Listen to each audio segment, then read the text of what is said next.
I didn't realize there was going to be an investigation until a couple weeks later when we had gotten a call from the investigator who said that he needed me to come in for questioning. And I already blamed myself for what happened because I was home at the time and nobody else was there, and I felt like I did something wrong. And I didn't understand why they needed to investigate anything.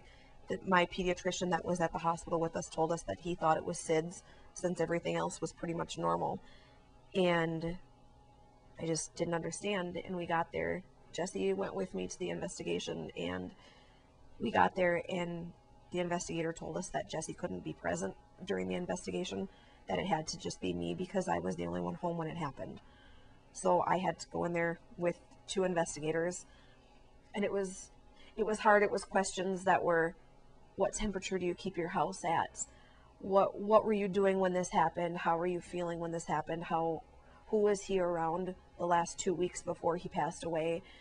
You know, do you have carbon monoxide detectors? Do you have smoke detectors?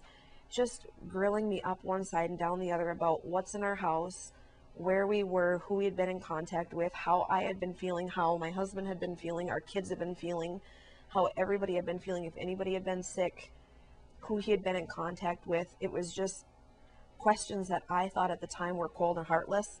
Like, you had already known and gotten the report that it was SIDS. Why are we doing this?